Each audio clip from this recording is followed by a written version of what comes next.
Church की छत की घंटी जोर से बजने लगी और तब राज का ध्यान चर्च की छत पर गया तो अपने दोस्त रतन की लाश उसी घंटी पर लटकती हुई पाई।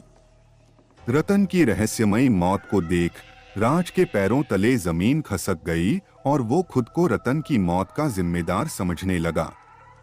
राज, ये सब मेरी वजह से हुआ, मेरी जिद की वजह से। राज और रतन असम में स्थित गुवाहाटी में रहते थे और पक्के दोस्त थे। एक रात वो दोनों कोई पार्टी से वापस आ रहे थे। रात बहुत हो गई थी और अब उनको घर पहुंचने में बहुत देर हो जाएगी क्योंकि दोनों ने पार्टी में खूब शराब पी ली थी और इस वजह से राज गाड़ी धीरे चला रहा था। रतन, यार राज, आज तो पार्टी में बहुत एंजॉय किया। तू गाड़ी चला लेगा ना? या फिर हम किसी होटल में आज रात रह जाते हैं? राज, नहीं रतन, मैं ठीक हूँ। एक शॉर्टकट वाला रास्ता पकड़ते हैं, नेहरू पार्क रोड। जल्दी घर पहुंच जाएंगे। रतन, नहीं राज, उस रास्ते से कोई गुजरने की हिम्मत नहीं करता। वो एक हॉन्टेड रास्ता है। राज, मैं यह सब नहीं मानता। एक बार घर पहुंच जाएं बस। इससे ज्यादा छोटा रास्ता और कोई इलाके में नहीं है। रतन ने राज को बहुत समझाया। राज एक नास्तिक था, वो भगवान और भूत प्रेत को नहीं मानता था। बातें करते करते दोनों नेहरू पार्क रोड पहुंच जाते हैं। नेहरू पार्क रोड पहुंचते ही रतन की तो जैसे हालत पतली हो रही थी, मनो जैसे डर के मारे उसका नशा काम हो गया हो। राज, क्या हुआ रतन? तू इतना डरा हुआ क्यों है? लगता है तेरा सारा नशा उतर गया। हाँ हाँ हाँ। रतन, मैंने कहा था ना कि यहाँ नहीं आना। तुम बहुत जिद्दी हो राज। राज, तू फिर शुरू हो गया। छोटा सा रास्ता है, अभी 15 मिनट में हम घर पहुंच जाएंगे।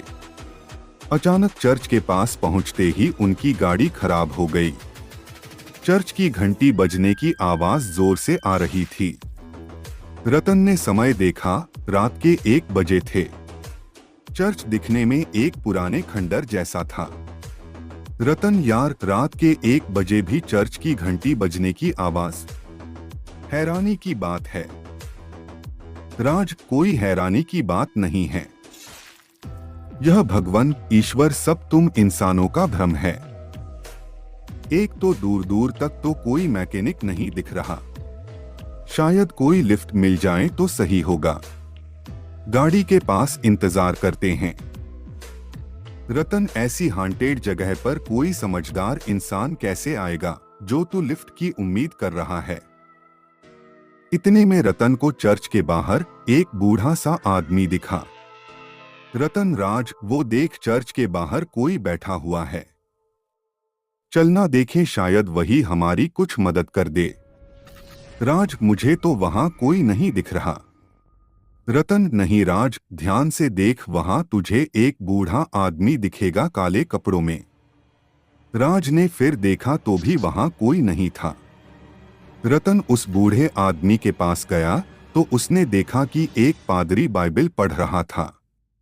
रतन हैरान था कि ऐसी खंडर जगह पर रात के 1 बजे यह पादरी अकेले बाइबल पढ़ रहा है। रतन, अरे फादर, आप यहाँ अकेले क्यों बैठे हो? और इतनी देर रात को चर्च की बड़ी घंटी का बजना, इस चर्च की ऐसी हालत, यहाँ आपके साथ और कौन है या अकेले को क्या आपको डर नहीं लगता? पादरी को रतन पर बहुत गुस्सा आता है और वो वहां से चले जाते हैं। रतन का चर्च को अंदर से देखने का मन हुआ और मोबाइल की टॉर्च ऑन कर अकेले ही अंदर चला गया। उसने देखा कि पादरी एक कोने में बैठकर बाइबल पढ़ रहे थे। चर्च के अंदर क्रॉस या जीसस क्राइस्ट से जुड़ी और कोई धार्मिक वस्तु नहीं थी, इसलिए चर्च इतना डरावना और खंडर बन गया था। रतनरे, यह तो आश्चर्य की बात है, अंधेरे में भी पादरी बाइबल कैसे पढ़ रहे हैं? रतन की वजह से पादरी को बाइबल पढ़ने में बहुत परेशानी हो रही थी। वो चर्च की छत पर चले गए। रतन भी अपनी मोबाइल लाइट से पूरा चर्च अंदर से देख रहा था और फिर देखते देखते वो छत पर भी पहुंच गया। रतन उस छत की चर्च बेल के पास पहुंचा और उसे बजाने की कोशिश करने लगा। तभी उसे ठोकर लगती है और वो बेल की रस्सी पे जा गिरा। रस्सी रतन की गर्दन पे फंस गई। पास खड़े पादरी से रतन मदद मांग रहा था, पर पादरी उसे गुस्से से घूरे जा रहा था। रतन बचाओ, बचाओ, राज राज मुझे बचाओ। इतने में पादरी रतन को जोर से धक्का देता है और रतन को चर्च बेल से फांसी लग जाती है। घंटी पे लटकने से रतन दम तोड़ देता है। वहां राज भी रतन को ढूंढ रहा था। चर्च के चारों तरफ ढूंढने के बावजूद रतन नहीं मिला। रतन का फोन भी नहीं लग रहा था। चर्च की छत की घंटी जोर से बजने लगी और तब राज का ध्यान चर्च की छत पर गया तो अपने दोस्त रतन की लाश उसी घंटी पर लटकती हुई पाई। रतन की रहस्यमयी मौत को देख राज के पैरों तले जमीन खसक गई और वो खुद को रतन की मौत का जिम्मेदार समझने लगा। राज ने देखा कि रतन की लाश के पास बाइबल पढ़ने की आवाज आ रही थी। इतने में राज को रतन का कॉल आया। राज, रतन तू, तेरा कॉल, यह सब क्या है? कॉल, राज मुझे बचाओ, राज मुझे बचाओ। राज को कुछ समझ नहीं आ रहा था कि ऊपर रतन की लाश और अब उसका कॉल, साथ में उसकी लाश के पास बाइबल पढ़ने की आवाज। राज चर्च की छत पे जाने लगा और इतने में एक ट्रक के गुजरने की आवाज आई। राज ने उस ट्रक को रोका। राज, सुनिए भाई साहब, प्लीज मेरी मदद करो, मेरे दोस्त की लाश वहां चर्च के ऊपर लटकी हुई है। ट्रक ड्राइवर, अरे साहब आप यहां कैसे फंस गए? चलिए यहां से, यहां बहुत खतरा है। राज, क्या बकवास कर रहे हो? इंसानियत के नाते तो मदद करो। ट्रक ड्राइवर, अगर मैंने आपकी मदद की तो हमारी मदद करने कोई नहीं आएगा। मैं अभी भी कह रहा हूं, चलिए मेरे साथ। राज हार कर उस ट्रक में बैठ जाता है। ट्रक ड्राइवर दिखने में 50 साल का गांव का रहने वाला लग रहा था और शरीर से काफी तंदुरुस्त था। राज के मन में रतन की मौत का मंजर घूम रहा था। अब राज पूरी तरह से डरा हुआ था। ट्रक ड्राइवर साहब, आप यहाँ कैसे आए? क्या आपको इस जगह के बारे में कुछ नहीं पता? आपके दोस्त की मौत कैसे हुई? राज ने गाड़ी खराब होने और रतन की मौत का पूरा किस्सा बताया तो ट्रक ड्राइवर ने उस चर्च का राज खोल दिया। ट्रक ड्राइवर, जब भारत पर अंग्रेजों का शासन था तब आजादी की लड़ाई में बहुत से क्रांतिकारी शहीद हुए और कई निर्दोष भारतीय लोग अंग्रेजों की गुलामी करने पर मजबूर थे। इस पर चर्च के एक प्रसिद्ध ब्रिटिश पादरी विल्सन अंग्रेजों की तानाशाही के खिलाफ थे और हमेशा भारतीय लोगों के पक्ष में रहे। यह देख ब्रिटिश सरकार को पादरी विल्सन पर शक हुआ कि वो भारतीय लोगों की सहायता कर रहे हैं। इस बात से नाराज होकर एक दिन ब्रिटिश सरकार के एक अधिकारी ने पादरी विल्सन के गले में रस्सी बांधकर उन्हें चर्च के छत पर टंगी बड़ी घंटी पर लटका दिया। पादरी विल्सन ने अंग्रेज सरकार को पतन का अभिशाप दिया। पादरी विल्सन ने तड़पते हुए दम तोड़ दिया और उस चर्च को अंग्रेज सरकार ने खाली करवा दिया। तब से पादरी विल्सन की आत्मा उसी चर्च में आज भी भटक रही है और रोज आधी रात को चर्च की बड़ी घंटी बजने और बाइबल पढ़ने की आवाज आती है।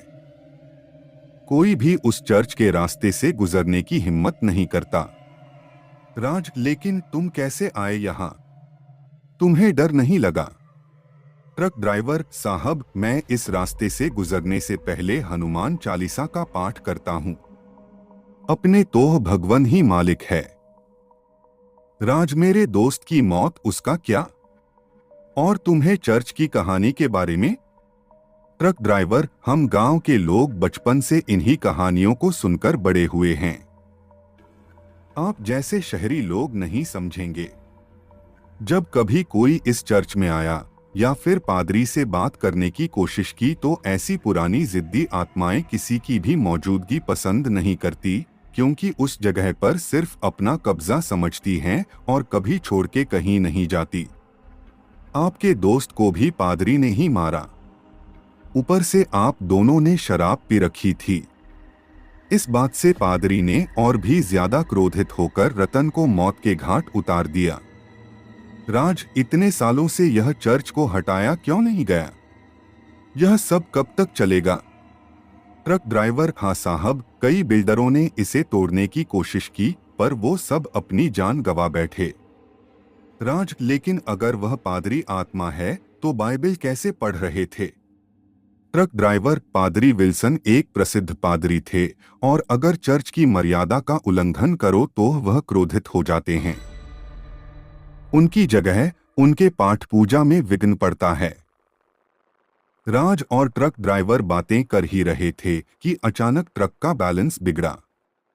सामने रोड पर पादरी विल्सन की आत्मा खड़ी दिखी और ट्रक एक पेड़ को जाके टक्कर मार दिया।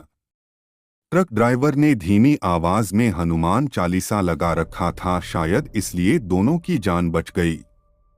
उस दिन के बाद राज को भगवान पर विश्वास हो गया, मगर रतन की मौत और चर्च को याद कर आज भी उसकी रूह कांप उठती है। तो आशा करता हूं कि आज की ये छोटी सी हॉरर स्टोरी आपको पसंद आई होगी। अगर पसंद आई है तो वीडियो को लाइक करके चैनल को सब्सक्राइब कर लेना। तो चलिए मिलते हैं नेक्स्ट वीडियो में एक नई स्टोरी के साथ। तब तक के लिए आप अपना ख्याल रखिएगा। धन्यवाद।